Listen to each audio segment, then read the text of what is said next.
नमस्कार। Political pitch पर आप सभी लोगों का स्वागत है। प्रधानमंत्री नरेंद्र मोदी यूं तो कई बार लोक देवताओं या उस क्षेत्र विशेष के महान विभूतियों का सम्मान करते रहते हैं जिनकी पहचान उस क्षेत्र विशेष से ज़्यादा नहीं होती,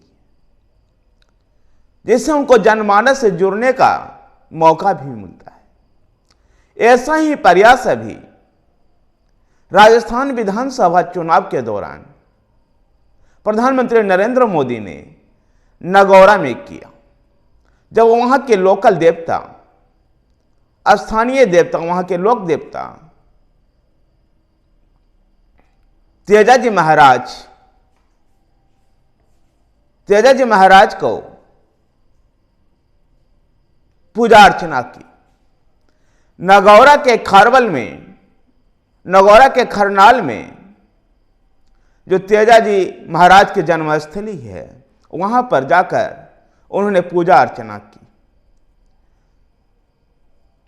न केवल नगौरा बल्कि जाट बहुल नगौरा ही नहीं, बल्कि मारवाड़ से लेकर मेवाड़ तक को तेजाजी महाराज को पूजा जाता है। कई मंदिरें हैं इनके तेजाजी महाराज की।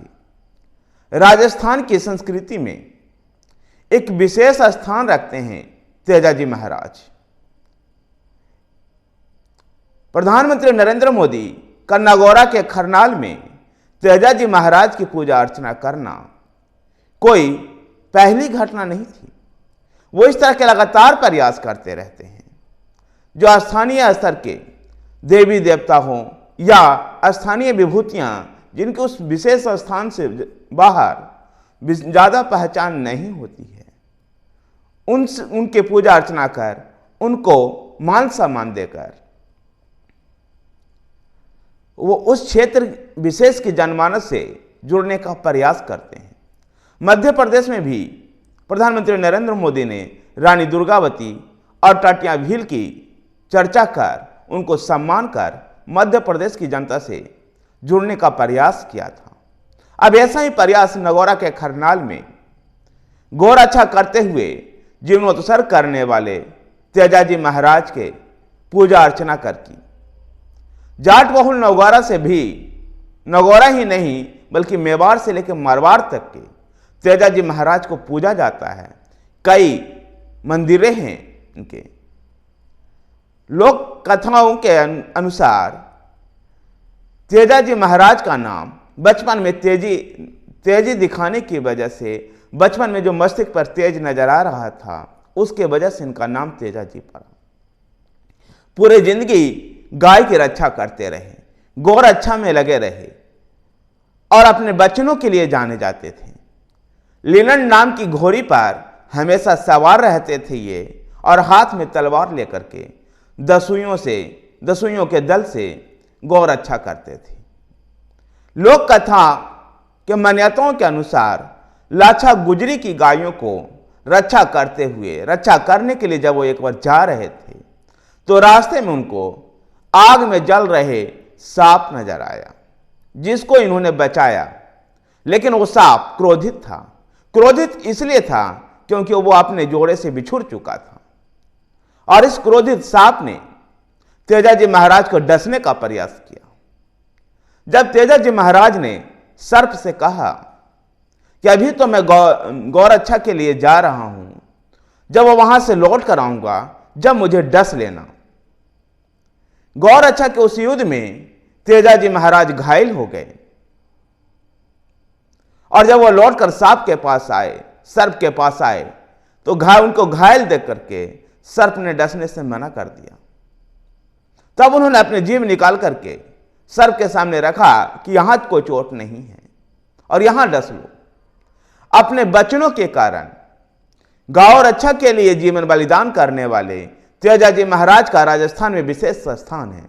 और प्रधानमंत्री नरेंद्र मोदी नगौरा, मेवाड़ से लेकर मारवाड़ तक के जनमानस को छूने का, जनमानस से जुड़ने का ये प्रयास निश्चित रूप से राजस्थान विधानसभा के चुनाव में भारतीय जनता पार्टी को फायदा पहुंचा सकती है। और नरेंद्र मोदी, प्रधानमंत्री नरेंद्र मोदी लगातार इस तरह का प्रयास करते रहते हैं। राजस्थान के आदिवासियों के धाम कहे जाने वाले मानगढ़ में भी प्रधानमंत्री नरेंद्र मोदी चुनावी सभा कर चुके हैं। मानगढ़ भी लगभग 1 साल पहले मानगढ़ का भी दौरा कर चुके हैं। मानगढ़ के बारे में जो कथा प्रचलित है, मानगढ़ की जो सच्चाई है, आदिवासियों का धाम इसलिए कहा जाता है कि 1500 से अधिक आदिवासी अपने जमीन की रक्षा के लिए इकट्ठे थे और उन सभी पर अंग्रेजों ने गोलियां चलाई थी और उसमें अधिकांशतः शहीद हो गए थे। इसलिए मानगढ़ को आदिवासियों का धाम कहा जाता है। और प्रधानमंत्री नरेंद्र मोदी मानगढ़ में भी चुनावी सभा कर चुके हैं। इस प्रकार का वो प्रयास, चाहे वो तेजाजी महाराज के माध्यम से हो या मानगढ़ में आदिवासियों के धाम या फिर मध्य प्रदेश में रानी दुर्गावती या टाटियां भील के चर्चा कर या उनको मान सम्मान दे करके प्रधानमंत्री नरेंद्र मोदी लगातार जनमानस से जुड़ने का प्रयास करते हैं। और यही इनकी लोकप्रियता और यही लोगों के बीच में इनकी क्रेडिबिलिटी का आधार है। धन्यवाद साथियों। अगर आपको वीडियो पसंद आया तो वीडियो को लाइक कीजिए, शेयर कीजिए। हमारे साथ बने रहने के लिए हमारे चैनल पॉलिटिकल पेज को सब्सक्राइब कीजिए। धन्यवाद।